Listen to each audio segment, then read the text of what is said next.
Good day everyone, my name is Melissa Imagbag from ISCS 11 and I'm one of members of Group 5 and the topic that I'm going to report is multi-level feedback queues. So let's start. The multi-level feedback queue scheduling algorithm allows a process to move between queues. So it says that a process will not always belong to a certain queue because it can be moved to one queue to another. Next, the idea is to separate processes according to the characteristics of their CPU burst. So there has a different characteristics. Some may take longer time and some may take lesser time. So defining these characteristics will get to separate processes and allow them to move to a certain queue. Next, if a process uses too much CPU time, it will be moved to a lower priority queue. So, there is a higher priority and lower priority.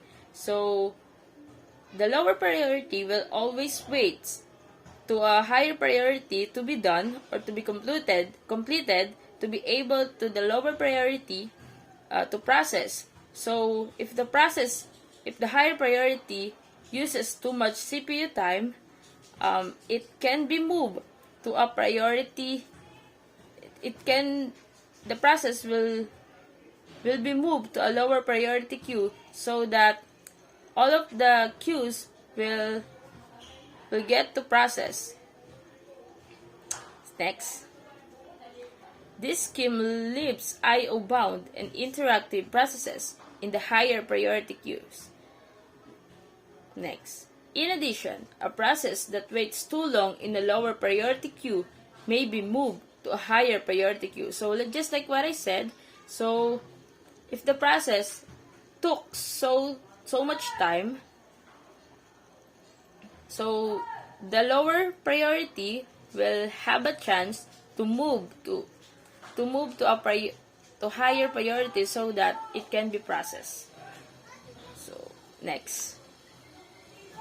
So this is the example of multi-level feedback queue. So we have here Q0, Q1, Q2. So Q0 is at the highest priority, Q1 is at the second highest priority, and Q2 is at the first come first serve. So Q0 has a quantum of 8, Q1 has a quantum of 16, and Q2 has first come first serve. So we all know that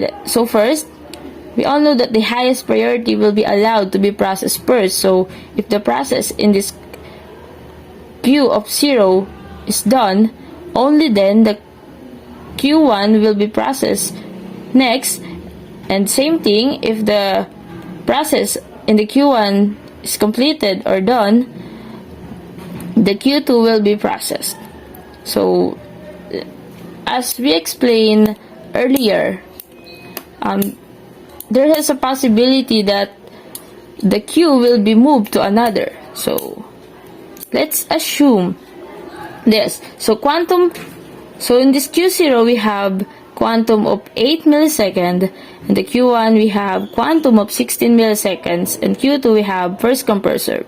So the highest priority will be allowed to process first. So if the time allotted of 8 seconds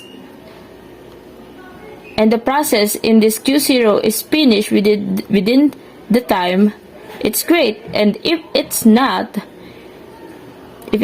completed, it can be moved in the tail of 0 can be moved to a tail of Q1, and the Q1 will be processed. Same thing, and if it's finished within the time allotted, it's great. And if it's not, it's also moved to this Q2, the tail of Q2, and the Q2 will be processed. But then remember, the Q2 will only be processed if the Q0 and Q1 at the highest priority will completed or empty. Only then the Q2 will be processed.